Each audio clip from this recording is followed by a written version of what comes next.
Et maintenant que tous les remplaçants sont revenus, eh ben depuis 6 matchs, on fait pas tourner une seule fois.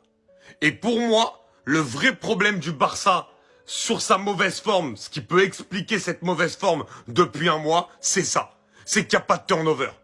Ça joue tous les 3 jours et c'est toujours le même 11 qui est aligné. Même les remplaçants quand ils rentrent, comment ils font la différence? Ils sont sans rythme. Je veux bien que ça ait marché au début avec Pedri, avec Casado, avec Olmo. Mais les gars, il faut les faire tourner. Même Ansu Fati, t'as dit que tu comptais sur lui quand il était là. Tu l'utilises pas. Pau Victor, il a montré de bonnes choses. On l'utilise pas. On a revu Gavi, Fermin, De Jong. Ils démarrent pas un match titulaire, les mecs. À un moment donné, si tu veux que ton équipe puisse être compétitive, il faut tourner un peu plus. Et le problème pour moi, c'est que l'équipe ne tourne pas. Donc il y a énormément de fatigue, il y a un manque de lucidité dans le dernier geste. Et c'est ce qui, ce soir, ou également contre Las Palmas, a encore coûté la victoire ou même un match nul au FC Barcelone. Donc pour moi, le vrai problème du Barça cette saison-là, depuis un mois, c'est que l'équipe ne tourne pas. Et tes 2 seules défaites de la saison à domicile, c'est contre Leganés et Las Palmas. Leganés et Las Palmas. Oui, je deviens fou. Parce que le Barça perd trop de points inutilement. Alors que ça joue bien. Et qu'il manque dans le dernier geste. On va faire une autre vidéo après pour l'expliquer, mais ce match, il est tellement frustrant.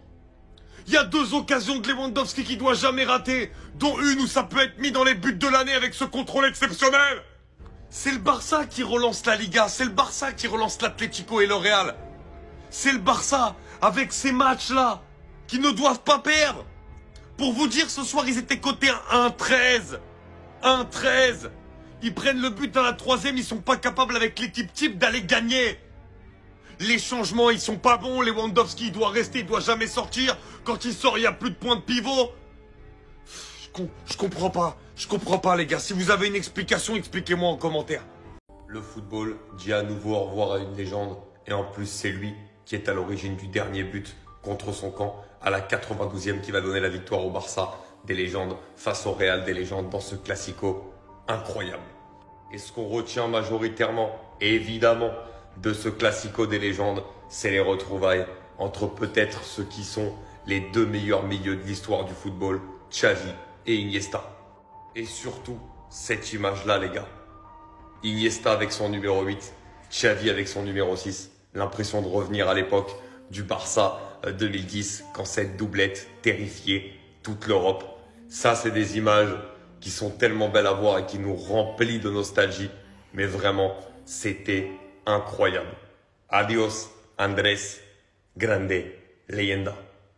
On l'attendait tous et il est enfin arrivé, l'interview de Neymar qu'il a donnée à RMC où il dit beaucoup de vérités. Et je suis très content qu'il les ait enfin dites.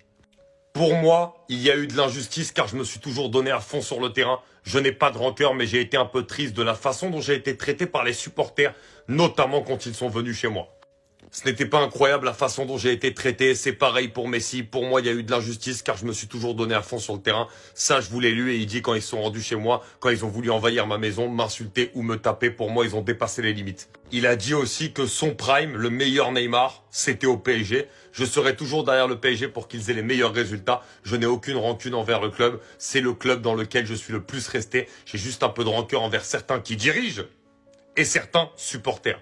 Il y a ce sentiment de tristesse, je n'ai pas fait de saison entière ici, à part une où on a fini en finale de LDC.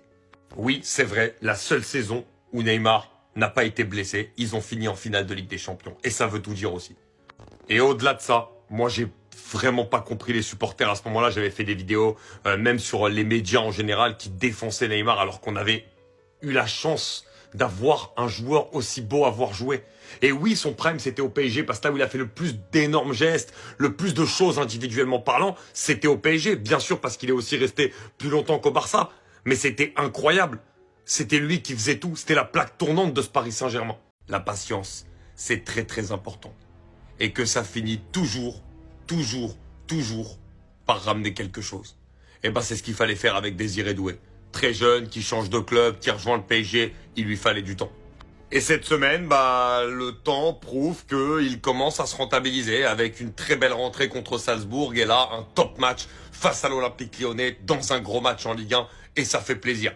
Et ce qu'on aime voir chez Désiré Doué, c'est que voilà, là il débute un match, en plus il prend la place de Barcola, c'est un vrai choix tactique de la part de Luis Enrique, et il fait des différences, et il provoque.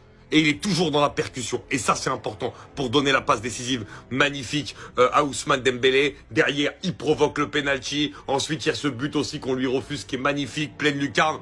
On sent qu'il commence à prendre. Et j'ai envie d'en voir vraiment beaucoup plus de ce garçon parce qu'il y a un vrai quelque chose. On le sent et on le voit.